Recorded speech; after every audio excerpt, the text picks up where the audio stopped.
Ooh, Sammy, beating Apple to it. I see you.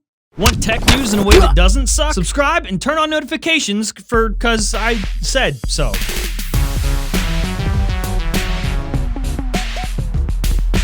Yo, what's going on, guys? Welcome back to Front Page Tech. Of course, show that gives you all the latest tech news from one geek that is me to another that is you. Hey, happy Wednesday, happy hump day. I don't know if you know this or not, but yesterday a Samsung event happened. That occurred. This is where you act shocked. Just go ahead, head down to the comments and type, Jern, oh my gosh, what? I had no idea. It's almost like my subscription feed wasn't filled with literally the same video from every tech YouTuber ever talking about the same phones. And hey, bonus points if you add a shocked face. Anyway, like for real, somehow we, a tech news channel, don't even need to do a recap video after an event happens because, well, we did the recap last week. So I guess enjoy watching all the new videos filled with literally all the same information that has been covered for weeks now. If you sat down and you watched all those videos yesterday, congratulations, you played yourself.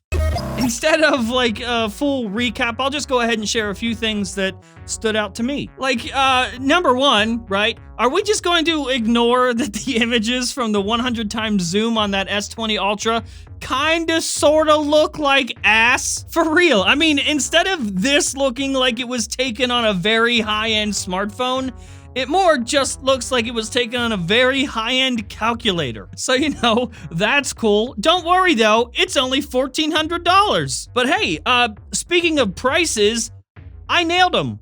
Like, down to the exact dollar. Even though a lot of people just sort of said I was wrong, like on Twitter and on YouTube and in the media. After all that, it was pretty satisfying to see it on stage after tweeting it a couple weeks ago. Even confirming just a few days ago that they would only have 5G models here in the US, no LTE models, and listen, I get it. Some of you just really want me to be wrong, like even to the extent of just believing some total stranger on Twitter that doesn't have a profile picture but says Jern is wrong, so sure, random person on Twitter with no track record. Instead of listening to Jern, who gave you the prices and pictures of the actual thing, I don't get it. I don't get it, guys. Even though I had actual inside sources, a lot of people just like, nah, gonna be $150 less. You Samsung fanboys are really something else, like really dedicated people. Listen, either way, I'm not gonna go ahead and tell you I told you so, even though that's what you're expecting. Because yeah, even though it's my name in the articles and in the leaks, it's not me. Right? The credit actually goes to my sources. Seriously, they're really, really great people. And even though I have to protect them, I can't name them publicly.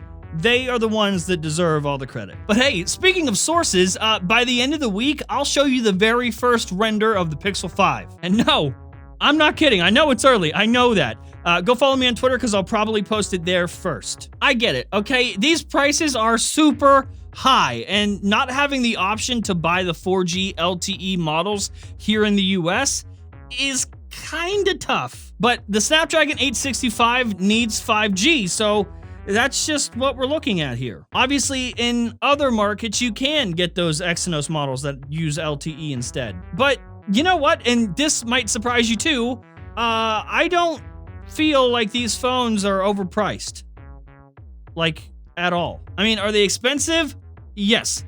Hell yes. But I honestly think that these phones, with everything that's packed into them, that the value of the product matches the price. Samsung absolutely all the way did not give a single f*** this year. You were all asking for more from them, asking for more from Samsung, so they just said, f*** it. Here's a phone with everything in it. Hope you have the money. If not, we sell a lot of other phones and a lot of different options for your price range, you peasants. I gotta be honest, I kind of respect that, like a lot right now. This certainly will not fly every year. They won't be able to do something like this every year, but 1 year here and there, every now and again, sure, I'll allow it. And of course, they are not gonna sell a lot of these because, you know, compromise over innovation. It's what the market wants, honey. But I don't think Samsung cares anymore. They don't care this year. They're losing revenue as it is. So you know what?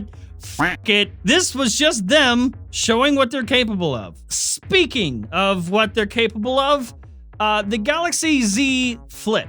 Now, you know, if you watch the show, you know my opinions on foldables. That opinion has not changed. It's not even that the technology in these foldable phones is flawed. The concept of these foldable phones, the concept itself is the thing that is flawed. And the tech community, the same tech community that's going, foldable phones are the future, so practical, so future. Those are the same motherfuckers doing this.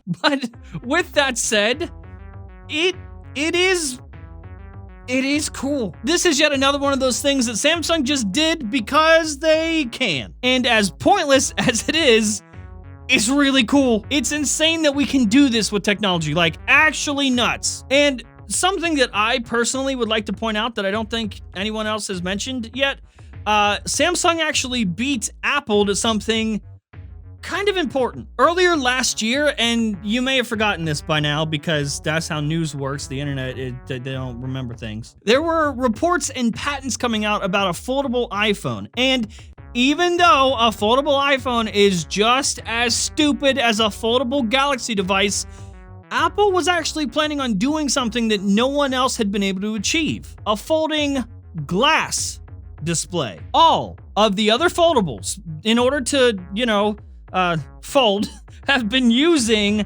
plastic displays. The Galaxy Z Flip is not a plastic display. It's actually a thin layer of glass, and it is easily, by far, the most polished, most finished, most durable foldable yet. Quite frankly, it's kind of amazing seeing as the same company that just put out the Z Flip is also the same company that made this monstrosity. This right here, the Galaxy Z Flip, looks amazing.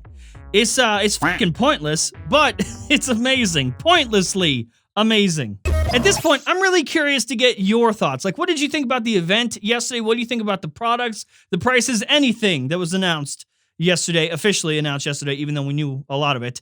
I'll tell you what, Samsung actually has me excited about Samsung again. And that's kind of cool. That's a good thing. I'll see you guys tomorrow.